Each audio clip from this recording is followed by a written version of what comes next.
সরকারের কেন্দ্রীয় প্রতিমন্ত্রী শ্রী শিক্ষা এবং উত্তর পূর্ব উন্নয়নের শ্রী ডক্টর সুকান্ত মজুমদার মহাশয় উপস্থিত হয়েছেন ভারত সরকারের কেন্দ্রীয় নৌ পরিবহন এবং জলপথ পরিবহন প্রতিমন্ত্রী শ্রী শান্তনু ঠাকুর মহাশয়।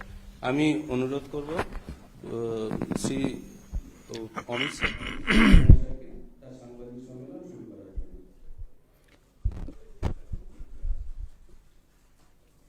मित्रों, आज सभी का भारतीय जनता पार्टी की प्रेस वार्ता में मनपूर्वक स्वागत है। आज 30 दिसंबर का दिन है। हम सभी भारतीयों के लिए गौरव का दिन है। आज ही के दिन 1943 में बंगाल की भूमि के सुपुत्र और देश के महान स्वतंत्रता सेनानी नेताजी सुभाष चंद्र बोस ने पोर्ट ब्लेयर में पहली बार आजाद भारत का झंडा फहराने का काम किया था। तो एक प्रकार से हमारे आजादी के संग्राम का ये बहुत महत्वपूर्ण मकाम था। और इसके कई साल बाद, 8 दशक बाद, आज 30 दिसंबर को जब हम पीछे मुड़ कर देखते हैं तो बंगाल के लिए भी आज से लेकर अप्रैल तक का समय बहुत महत्वपूर्ण समय है। अप्रैल में बंगाल में विधानसभा के चुनाव होने जा रहे हैं।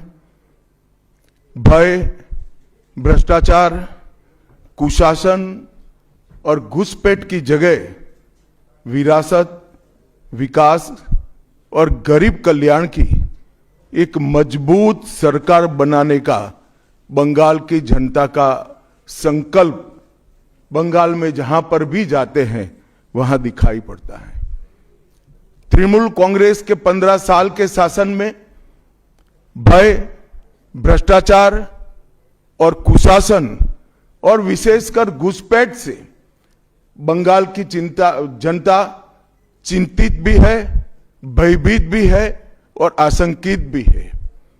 हम भारतीय जनता पार्टी के सभी कार्यकर्ता बंगाल की जनता को आश्वासन भी देना चाहते हैं और वादा भी करना चाहते हैं कि मोदी जी के नेतृत्व में बंगाल में भारतीय जनता पार्टी की सरकार बनने के साथ ही यहां की विरासत को हम पुनर्जीवित करेंगे। विकास की गंगा फिर से बड़ी तेज गति से बहेगी और गरीब कल्याण, जो बंगाल का आज बहुत महत्वपूर्ण मुद्दा बना है, देश भर में जहां जहां एनडीए सरकार है, भाजपा सरकारें हैं, हमने गरीब कल्याण को प्राथमिकता दी है। यहां पर भी गरीब कल्याण को प्राथमिकता दी जाएगी। और इस सब के साथ साथ एक ऐसी मजबूत राष्ट्रीय ग्रिड बनाएंगे जो बंगाल से घुसपैठ को समाप्त कर देगी। इंसान छोड़ दीजिए, परिंदा भी पैर नहीं मार पाए, इस प्रकार की एक मजबूत ग्रिड की रचना हम करेंगे। और न केवल घुसपैठ रोकेंगे, सारे घुसपैठियों को चुन चुन कर भारत के बाहर निकालने का काम भी भारतीय जनता पार्टी की बंगाल सरकार करेगी। आज ममता बनर्जी के नेतृत्व में भ्रष्टाचार के कारण पूरे बंगाल का विकास एक प्रकार से थम गया है। मोदी जी की सारी लाभकारी योजनाएं जो पूरे देश में गरीबी का उन्मूलन कर रही है, यहां पर टोल सिंडिकेट के भेंट चढ़ चुकी हैं और हर योजना डेड एंड पर पहुंच चुकी है। 14 सालों से भय और भ्रष्टाचार ये बंगाल का पहचान बना हुआ है। बीजेपी सरकार का संकल्प 15 अप्रैल 2026 के बाद जब भाजपा सरकार बनेगी, बंग गौरव, बंग संस्कृति, उसके पुनर्जागरण की हम फिर से शुरुआत करेंगे। और विवेकानंद जी, बंकिम बाबू और गुरुवर टैगोर और श्यामा प्रसाद मुखर्जी के स्वप्न का बंगाल बनाने का हम फिर से एक बार प्रयास करेंगे। और आज मैं फिर से एक बार कहना चाहता हूं, भारतीय जनता पार्टी के लिए ये बंग भूमि बहुत पवित्र और बहुत मायने रखने वाली है, क्योंकि हमारी स्थापना, भारतीय जनता पार्टी की स्थापना, भारतीय जनसंघ की स्थापना यही बंग भूमि के बड़े नेता श्यामा प्रसाद मुखर्जी ने की है। भारतीय जनता पार्टी की स्थापना से स्वामी विवेकानंद और बंकिम चंद्र चट्टोपाध्याय, इनका अनुकरण भारतीय जनता पार्टी ने अपने सभी सिद्धांतों के अंदर किया है। मित्रों, आज जब मैं कह रहा हूं कि इस बार 26 के बंगाल के विधानसभा चुनाव में बंगाल में हमारी सरकार बनेगी, इसका मजबूत आधार भी भारतीय जनता पार्टी के पास है। मैं आपको 2014 से 2024 तक के चुनाव के यात्रा के परिणामों को बताना चाहता हूं। 2014 के लोकसभा चुनाव में हमें 17% वोट मिले थे और 2 सीटें मिली। मेरी बात जरा सभी पत्रकार बंधु ध्यान से सुने। 2014 के चुनाव में हमें 17% वोट और 2 सीट मिले थे। 2016 के विधानसभा चुनाव में हमें 10% वोट मिले और विधानसभा की केवल 3 सीटें मिली थी। फिर 14 से 19 के बाद 19 के लोकसभा चुनाव में हमें 41% वोट मिले और 18 सीटें मिली। और 21 के विधानसभा चुनाव में हमें 38 वोट मिले और 77 सीटें मिली। ये बहुत बड़ा अंतर है। जिस पार्टी को केवल 3 सीट मिले थे, वो पार्टी 5 साल के ही अंतराल में 77 सीट प्राप्त करी। और इसका नतीजा देखिए, कांग्रेस, जिसकी एक प्रकार से स्थापना ही बंगाल से शुरू हुई, वो कांग्रेस पार्टी बिग जीरो पर पहुंच गई। और 34 साल तक शासन करने वाला कम्युनिस्ट गठबंधन भी एक भी सीट प्राप्त नहीं कर पाया और हमने मुख्य विपक्ष का स्थान प्राप्त किया। आज शुभेंदु जी मेरे साथ यहां पर बैठे हैं, वो हमारे प्रतिपक्ष के नेता हैं। 24 के चुनाव में भी हमने 39% वोट प्राप्त किया, 12% सीट प्राप्त की, 12 सीटें प्राप्त की। और 26 में हम निश्चित रूप से प्रचंड बहुमत के साथ भारतीय जनता पार्टी की सरकार बनाने वाले हैं। मित्रों, ये 24 से अब तक का समय भारतीय जनता पार्टी के लिए बहुत शुभांकर सिद्ध हुआ है। 24 में लगातार तीसरी बार नरेंद्र मोदी जी इस देश के प्रधानमंत्री बने। उसके बाद महाराष्ट्र में, हरियाणा में, दिल्ली में और अब बिहार में भारतीय जनता पार्टी की सरकारें बनी हैं।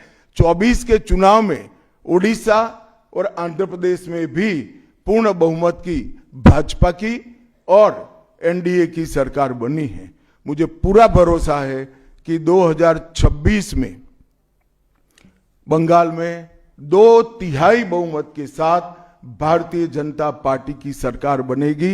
ये बंगाल की जनता तय कर बैठी है। मित्रों, जहां पर भी बंगाल में जाते हैं, पूरे बंगाल की जनता घुसपैठियों से त्रस्त है। क्या कोई राज्य सरकार ऐसी हो सकती है जो घुसपैठियों की पनाहगाह अपने राज्य को बना दे? राष्ट्रीय सुरक्षा पर एक कितना बड़ा खतरा है, इसका जवाब बंगाल की मुख्यमंत्री ने बंगाल के चुनाव में दे। घुसपैठ रोकने के लिए उनके पास क्या योजना है?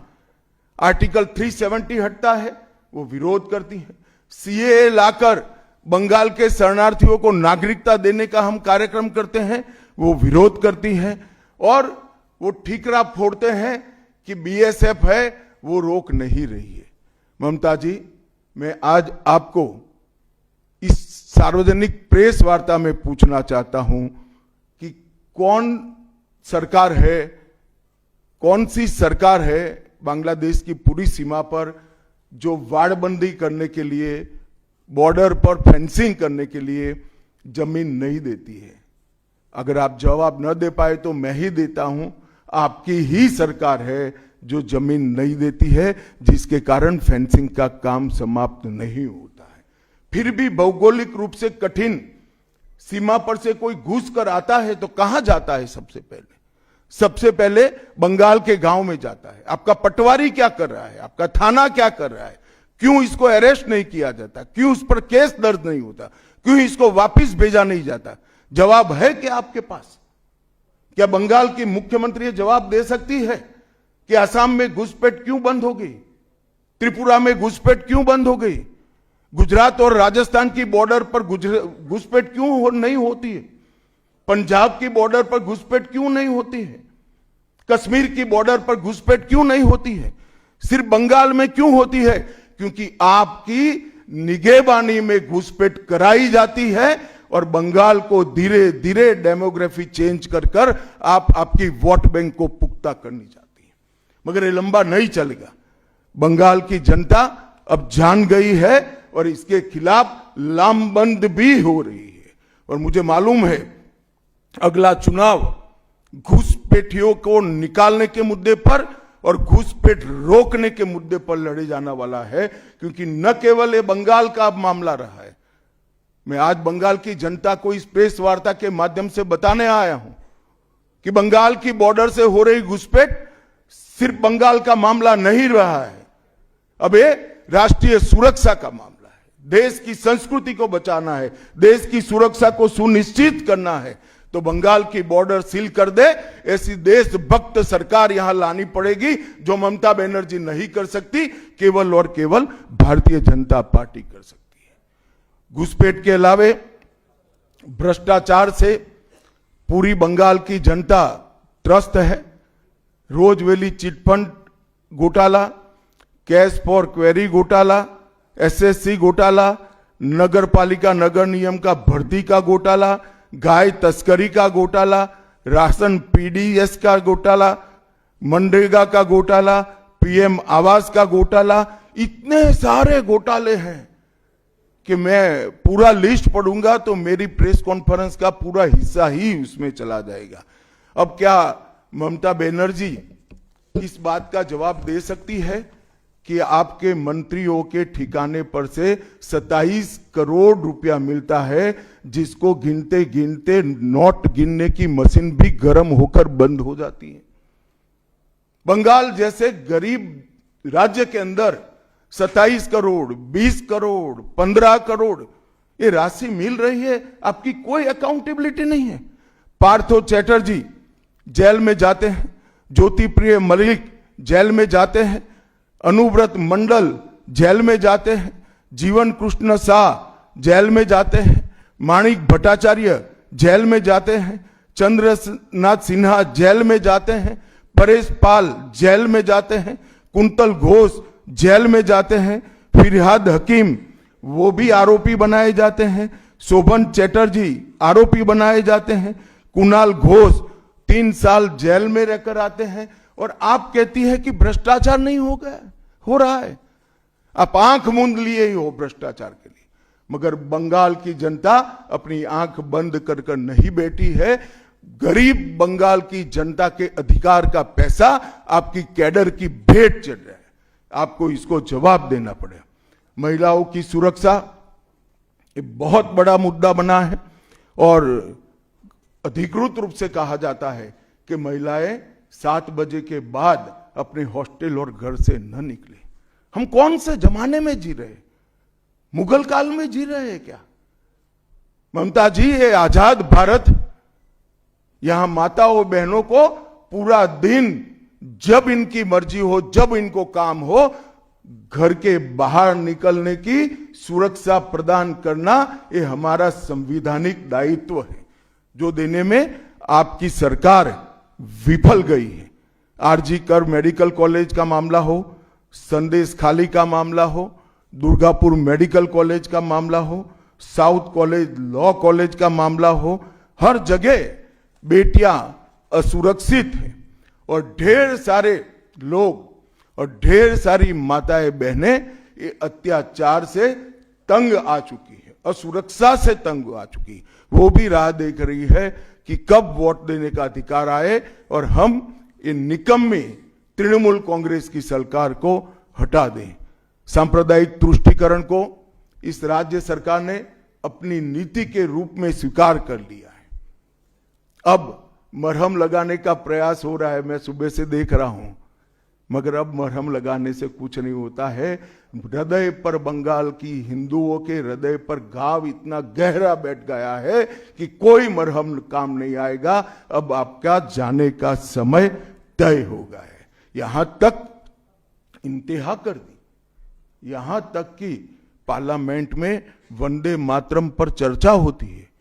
बंकिम बाबू ने रचे हुए वंदे मातरम पर चर्चा हुई, जो गीत पूरे हमारे आजादी के आंदोलन का प्रेरणा गीत बना, वो वंदे मातरम की चर्चा का तृणमूल कांग्रेस विरोध कर रही है, क्योंकि उनकी वोट बैंक इससे नाराज हो रही है।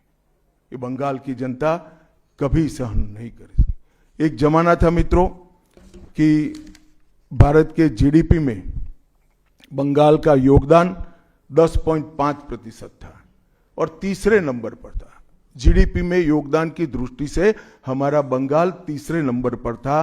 तीसरे नंबर पर से सरक कर ये 49 साल में वो 22वें नंबर पर आ गया। अब नीचे कोई जगह ही नहीं बची। बंगाल का इतना आर्थिक पतन कभी नहीं हुआ है। ये कम्युनिस्टों के शासन के पहले, तृणमूल के शासन के पहले प्रति व्यक्ति बंगाल की आय राष्ट्रीय औसत से 127% ज्यादा थी। 127%। देश में नागरिक 100 रुपया कमाता था तो बंगाल में 127 रुपया कमाता था। आज देश का नागरिक 100 रुपया कमाता है तो बंगाल का नागरिक 73 रुपया कमाता है। ममता जी, आपको इसको जवाब देना पड़ेगा। हर प्रकार के उद्योग की शुरुआत एक जमाने में इस सुजलाम सुफलाम भूमि से हुआ था और इसी के आधार पर सोनार बांग्ला की परिकल्पना की जाती थी। वो बंगाल में आज भ्रष्टाचार, घुसपैठ और टोलबाजी के कारण सारी इंडस्ट्री वापिस जा रही है। केंद्र सरकार की योजनाएं लागू करने में उनको अपनी वोट बैंक गंवाने का डर है। पीएम किसान देरी से लागू किया, बंगाल के किसानों का 10,000 करोड़ रुपया चला गया। आयुष्मान भारत आज तक लागू नहीं किया और बहुत आयुष्मान भारत से बहुत एक प्रकार से कमियां वाली स्वास्थ्य साथी की स्कीम लागू की है। मुझे बताइए, कोई बंगाल का नागरिक भारत में कहीं जाता है और बीमार पड़ गया, स्वास्थ्य साथी स्कीम उसको बाहर के अस्पताल में इलाज करवा पाएगी क्या? नहीं करवा पाएगी। क्या गुनाह किया है बंगाल के गरीबों ने? देश भर के गरीबों को 5 लाख तक की पूरे स्वास्थ्य की गारंटी मिल रही है। अरे कई राज्यों ने किया कि केंद्र 5 लाख दे रहा है, उन्होंने और 5 लाख जोड़ दिए। आप केंद्र के 5 लाख इसलिए स्वीकार नहीं करना चाहते हो कि नरेंद्र मोदी से आपको डर है। डर तो ठीक ही है, क्योंकि मोदी जी की लोकप्रियता बंगाल में दिन प्रतिदिन बढ़ती है, मगर इसके कारण गरीबों का आप नुकसान कर रही हो। वो बंगाल के गरीब जरूर। हिंसा और प्रतिशोध की राजनीति, पूरा देश ऐसी आशा करता था कि यहां से कम्युनिस्ट जाने के बाद हिंसा और प्रतिशोध की राजनीति समाप्त हो जाएगी, मगर हुआ उल्टा। इन्होंने तो कम्युनिस्टों को भी अच्छा कहला दिया। मित्रों, अब तक 300 से अधिक भारतीय जनता पार्टी के कार्यकर्ता मारे गए हैं। 21 के चुनाव के बाद लगभग 3000 कार्यकर्ता विस्थापित बनकर आज भी अपने गांव में नहीं लौटे हैं। उनको दबाव बनाया जाता है कि आप तृणमूल का झंडा उठाओ तभी गांवों को रहने देंगे। क्या ये स्वस्थ लोकतंत्र की निशानी है? कोई व्यक्ति अपने किसी राजनीतिक दल में काम करना है, वो स्वतंत्र रूप से तय नहीं कर पाएगा। वो ममता जी मुख्यमंत्री की चैम्बर से तय करेगी क्या? ममता जी, जितना भी प्रताड़ना करना हो करो, बंगाल की जनता अब तय कर कर बैठी है। इन्होंने भाजपा के कार्यकर्ताओं को हर तरह से प्रताड़ित किया, यहां तक कि महिलाओं पर बलात्कार भी किए गए। मैं अपना रिपोर्ट नहीं दे रहा हूं, नेशनल ह्यूमन राइट कमीशन का रिपोर्ट है, इसका भी जवाब ममता जी को देना पड़ेगा। ममता जी ने सारी संवैधानिक औचित्य को समाप्त कर दिया। किसी भी राज्य में प्रधानमंत्री जाते हैं तो वो देश के प्रधानमंत्री होते हैं। कई राज्यों में हमारी सरकार नहीं, कहीं ऐसा व्यवहार नहीं होता। वंदे भारत ट्रेन देने प्रधानमंत्री आते हैं, ममता जी स्टेज पर नहीं जाती है। कई प्रकार के भारत सरकार के सुप्रीम कोर्ट के आदेश से बने हुए, मेरी बात ध्यान से सुनिएगा, सुप्रीम कोर्ट के आदेश से बने हुए भारत सरकार के डीओपीटी के रूल्स ये तोड़ देती है, मरोड़ देती है। डीजीपी और मुख्य सचिवों की अपॉइंटमेंट में मनमानी करती है। रिटायर्ड होने के बाद सलाहकार बनाकर प्रॉक्सी डीजीपी और प्रॉक्सी सीएस बैठाने का काम करती है। ये 34 साल कम्युनिस्टों का शासन और 15 साल टीएमसी का शासन, ये केंद्र विरोधी मानसिकता बंगाल की जनता में खड़ा कर कर हमारी संविधान की स्पिरिट थी, उस स्पिरिट का कंप्लीट इन्होंने अनादर करने का काम किया है। ममता बनर्जी के शासन में सिंडिकेट, तोलबाजी, कट मनी, न केवल वो सिस्टम को बढ़ावा दिया है, यहां कमाई करने का अधिकार एक ही व्यक्ति को है, भाईपो को है, और किसी को कमाई करने का अधिकार नहीं है। सब में हिस्सेदारी देनी पड़ती है। बंगाल एक जमाने में सब बात में सबसे पहले था। सबसे पहला मोटर कारखाना पश्चिम बंगाल में लगा, सबसे पहला पावर प्लांट 1887 में बंगाल में लगा, सबसे पहली कोयलरी बंगाल में आई, सबसे पहला स्टील प्लांट बंगाल में लगा, देश की सबसे पहली हाई राइज बिल्डिंग बंगाल में बनी, देश की सबसे पहली जूट मिल बंगाल में बनी, देश की पहली मेट्रो ट्रेन बंगाल में आई, एक ही शहर में 2 पोर्ट एक ही जगह है, बंगाल में है, और देश की सबसे पहली आधुनिक यूनिवर्सिटी कलकत्ता यूनिवर्सिटी भी बंगाल में बनी, और विश्व प्रसिद्ध विश्व भारती यूनिवर्सिटी भी, जिसने भारतीय शिक्षा के कंसेप्ट को जमीन पर उतारा, वो भी बंगाल में बनी। मगर ममता जी, आप गौरव मत करिएगा, इसमें से कुछ आपके समय में नहीं हुआ है। ये जो करने वाले थे, उनके पूरे रिदम को, इनकी लय को, बंगाल की विकास की गति को तोड़ने का आप काम करें। बंगाल आज इंडस्ट्रियल रूप से कंप्लीटली बर्बाद हो चुका है, और ये आपके शासन में ही हुआ है। आधा अधूरा तो कम्युनिस्ट बेचारे कर गए थे, आपने तो पूरा ही समाप्त कर दिया। सिंडिकेट राज, तालेबाजी, शत्रुतापूर्ण माहौल, इसके कारण 2011 से 25 के बीच में 7000 से ज्यादा कंपनियां बंगाल छोड़कर बंगाल के बाहर चली गई। और मित्रों, ये बहुत बड़ा सेटबैक बंगाल के आर्थिक विकास के लिए है। मित्रों, बंगाल स्वामी विवेकानंद, बंकिम चंद्र चट्टोपाध्याय, शरद चट्टोपाध्याय, महर्षि अरविंद, ईश्वर चंद्र विद्यासागर और कवि गुरु टैगोर जैसे महापुरुषों की धरती है। यही धरती पर नेताजी सुभाष चंद्र बोस, अमर शहीद खुदीराम बोस, वाघा जतीन, रविंद्रनाथ सन्याय, रास बिहारी बोस, मास्टर सुरेशन, प्रफुल्ल चाकी, वीणा दास, कल्पना दत्त, ये सभी ने देश की आजादी के लिए आह्लेख जगाया था। यहीं पर कई सारे फिल्मकार मिले, संगीतकार मिले, चित्रकार मिले। इस भूमि ने कई सारे दुनिया को प्रभावित करने वाले संत भी दिए।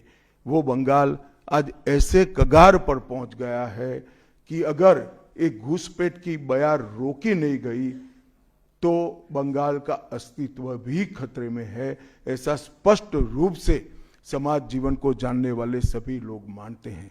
और अंत में मैं बंगाल की जनता को फिर से एक बार कहना चाहता हूं कि बंगाल के अस्तित्व पर तो घुसपैठिया संकट है ही है, बंगाल की संस्कृति पर एक घुसपैठिया संकट है ही है, परंतु अब ये संकट केवल बंगाल तक सीमित नहीं रहा है, पूरे देश तक ये संकट आगे बढ़ गया है। मेरा आप सभी से करबद्ध निवेदन है, आपने लंबे समय तक कांग्रेस को मौका दिया, 34 साल तक कम्युनिस्ट पार्टी को मौका दिया, 15 साल तक ममता बनर्जी को मौका दिया, इनका ट्रैक रिकॉर्ड नीचे नीचे नीचे गिराने का है, अब इससे नीचे कोई जगह नहीं बची है। और भारतीय जनता पार्टी का रिकॉर्ड है, जहां भारतीय जनता पार्टी की सरकारें आई वो राज्य बीमारू राज्यों में से समृद्ध राज्य बनने की कगार में आगे बढ़े हैं। पूरा देश मोदी जी के नेतृत्व में आगे बढ़ रहा है, पूरा देश मोदी जी के नेतृत्व में सुरक्षित हो रहा है, पूरे देश में भारत की संस्कृति, भारत के धर्म, भारत की भाषाएं मोदी जी के नेतृत्व में आगे बढ़ रही है, फल फूल रही है। बंगाल की जनता को मैं विनंती करता हूं कि मोदी जी के नेतृत्व में पूर्ण बहुमत की, प्रचंड बहुमत की एक भारतीय जनता पार्टी की सरकार बनाइए। हम कवि गुरु की कल्पना का, विवेकानंद की कल्पना का, बंकिम बाबू की कल्पना का बंगाल बनाएंगे, सोनार बांग्ला बनाएंगे और निश्चित रूप से काम भारतीय जनता पार्टी की सरकार ही कर सकती है, ऐसा मेरा विश्वास है। तो फिर से एक बार समग्र बंगाल की जनता को करबद्ध निवेदन में करना चाहता हूं कि बंगाल में हमें पूर्ण बहुमत दीजिए। बंगाल और पूरी भारत को सुरक्षित करने के लिए ये चुनाव में बाकी सारी चीजें छोड़कर भारतीय जनता पार्टी को जिताने का काम करिए। धन्यवाद।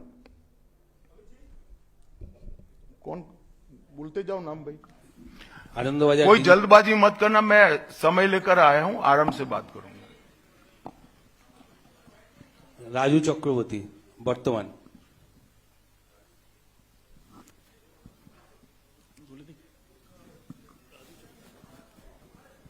चलो भाई दूसरे कोई खड़े हो जाओ। गृहमंत्री जी नमस्कार, राजू चक्रवर्ती वर्तमान। मेरा दो प्रश्न है। एक करो।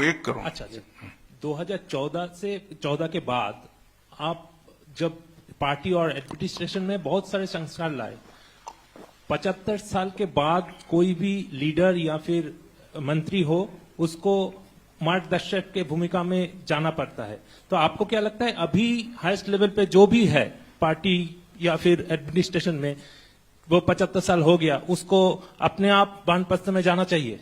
चलिए मैं बुलाकर आपको बताऊंगा। तुम बंगाल की चिंता करो भैया, मेरी पार्टी की क्यों चिंता कर रहे हो?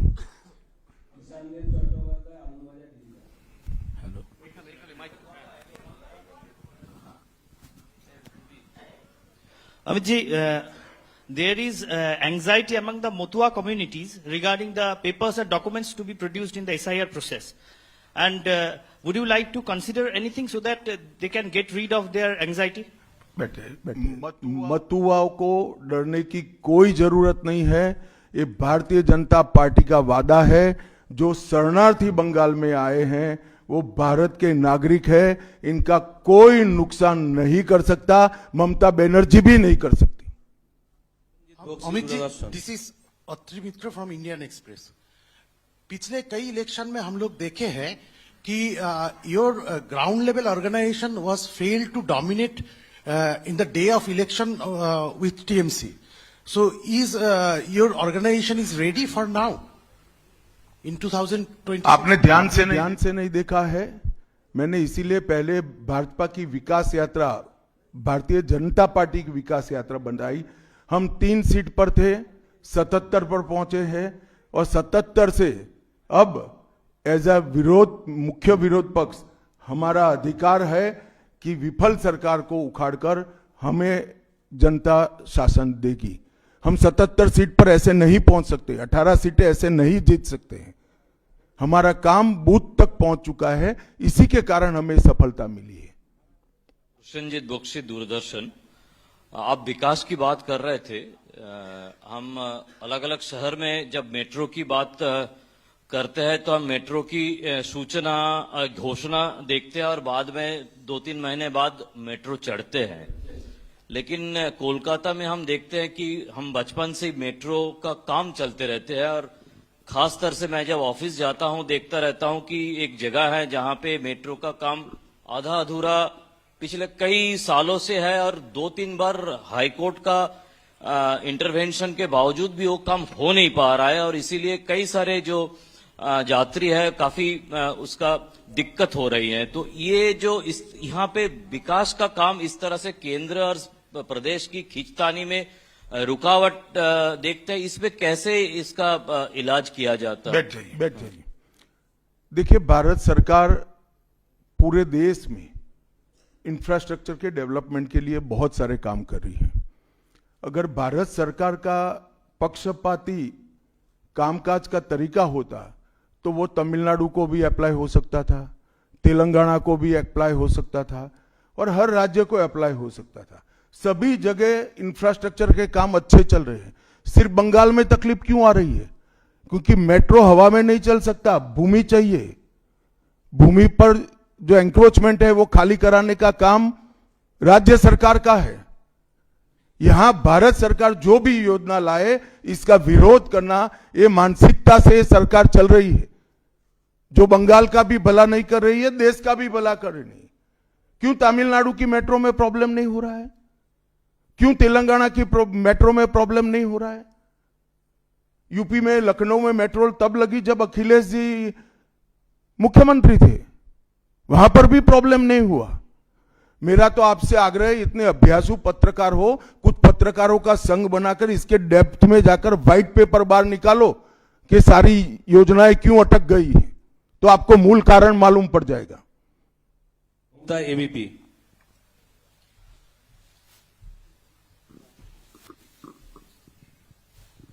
अमित जी, अभी आपने वंदे मातरम की चर्चा का जिक्र किया, लेकिन उसके साथ में जो है एक चर्चा और हुई थी, जी राम जी जो अभी जो कानून की शक्ल ले चुका है, उस दौरान भी जो है ममता बनर्जी और अभिषेक बनर्जी लगातार ये कहते रहे कि सरकार, केंद्र सरकार से फंड ही नहीं आता तो हम विकास कैसे करें, वो फंड रोकना और उसका विरोध किया। देखिए भाई, इनके विरोध को अब देश में कोई गंभीरता से नहीं ले रहा है।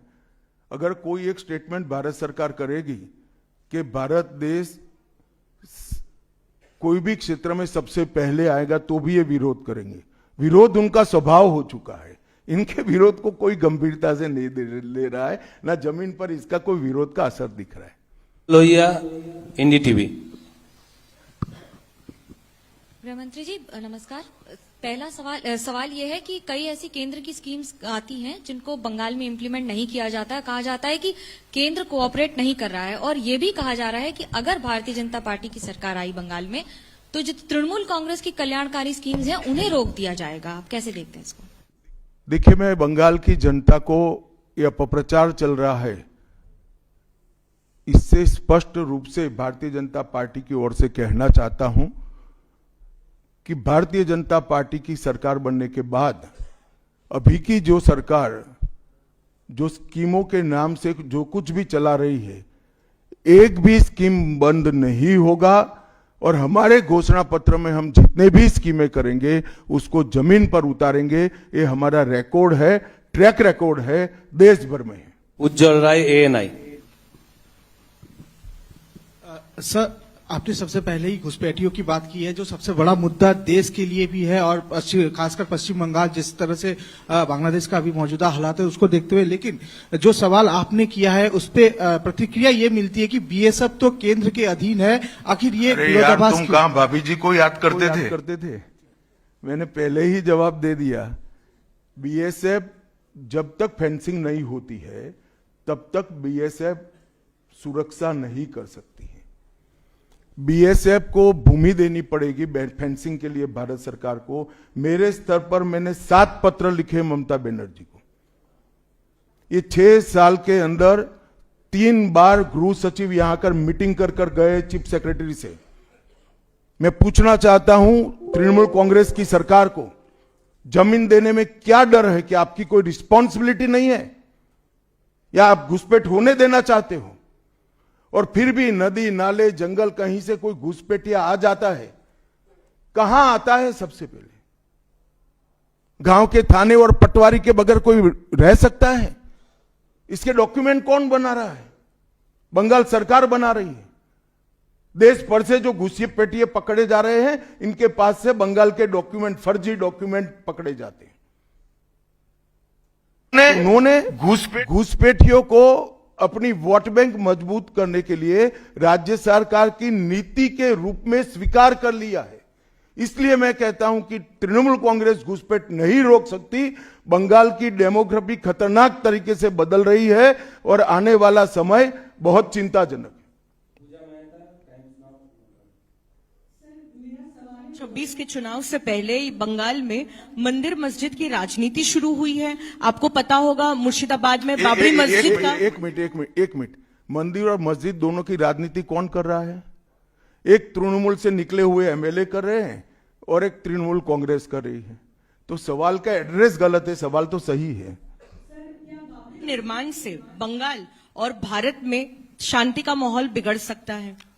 देखिए, चुनाव के वक्त ये सब करने की परंपरा कितनी उचित है वो बंगाल की जनता को तय करना पड़ेगा। मगर मुद्दा यहां तक सीमित नहीं हुआ है। युवाओं की रोजगारी का है, महिलाओं की सुरक्षा का है, घुसपैठ का मुद्दा है, भ्रष्टाचार का मुद्दा है, इंडस्ट्रीज के पलायन का मुद्दा है, गिरते जा रहे इंफ्रास्ट्रक्चर के स्तर का मुद्दा है। ढेर सारे मुद्दे हुए, कहीं से बच नहीं सकते।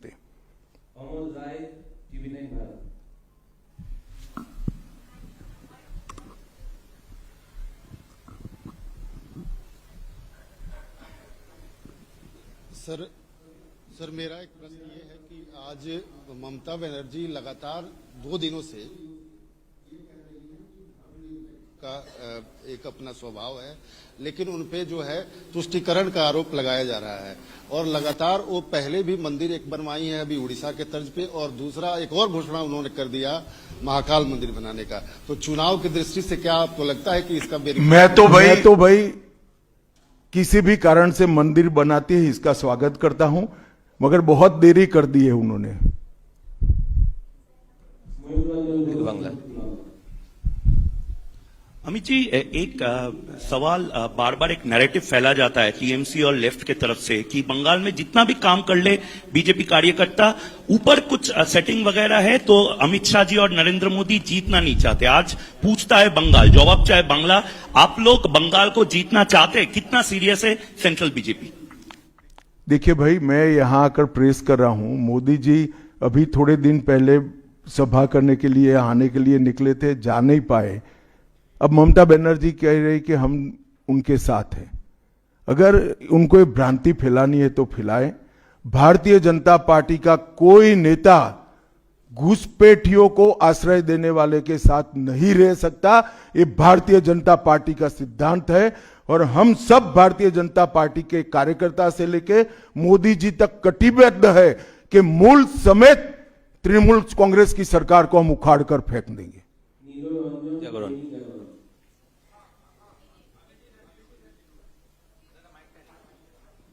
जी, मैं यहाँ, ये अभी आप कह रहे थे कि 3000 जो हैं भाजपा के कार्यकर्ता जो हैं घर छोड़कर भागना पड़ा उनको इलेक्शन के कारण, 300 की हत्या भी हुई है। फ्री एंड फेयर इलेक्शन कैसे होगा अगर मतलब लोग जा ही नहीं पाएंगे बूथ पर? तो देखिए, ऐसी ही नीतियां अपनाई थी कम्युनिस्टों ने, मगर सत्ता परिवर्तन हुआ या नहीं हुआ? ऐसी ही नीतियां अपनाई थी उत्तर प्रदेश में समाजवादी पार्टी ने, सत्ता परिवर्तन हुआ या नहीं हुआ?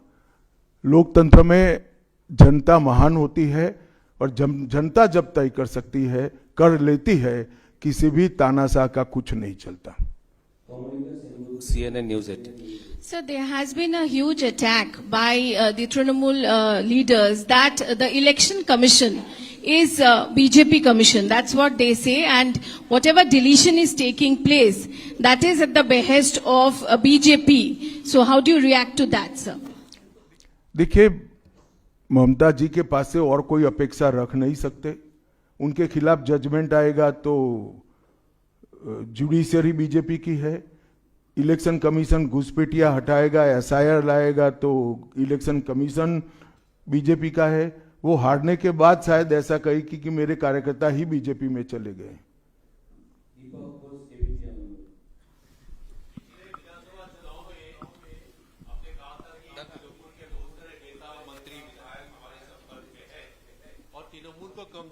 मैंने नहीं कहा भैया ऐसा, कभी नहीं कहा। हाँ आए ही है।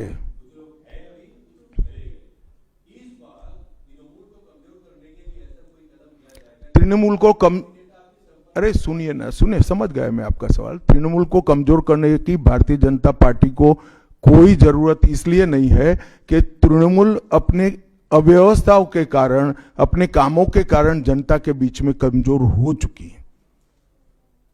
बांग्ला। अमित जी नमस्ते। PMLA, prevention of money laundering act, हम जानते हैं हमारा देश का काफी कड़ा एक आइन है, जिस आइन के दौरान अरविंद केजरीवाल जी तिहाड़ जेल चला गया, हेमंत सोरेन जेल चला गया। लेकिन यहाँ वेस्ट बंगाल में ईडी कलकत्ता हाईकोर्ट में रिपोर्ट दिया है, एक कंपनी है लीप्स एंड बाउंस जिसका 150 करोड़ रुपया सीज्ड हुआ है, लेकिन उसका मालिक अभी तक अरेस्ट नहीं हुआ। उसका नाम है अभिषेक बैनर्जी, एमसी आप जानती है।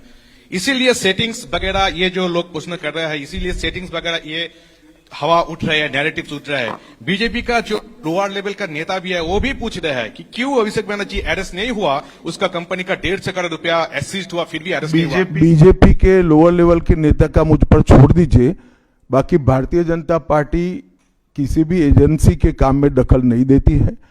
एजेंसी जो न्यायिक काम होगा वो जरूर करेगी, किसी से डरेगी भी नहीं, किसी को बचाएगी भी नहीं। G24।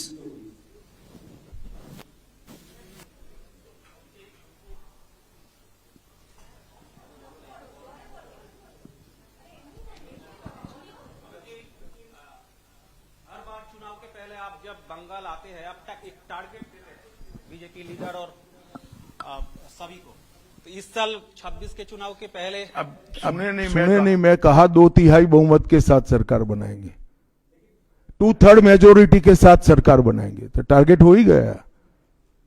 चलिए धन्यवाद। अब सवाल फैब्रिकेट हो रहे हैं।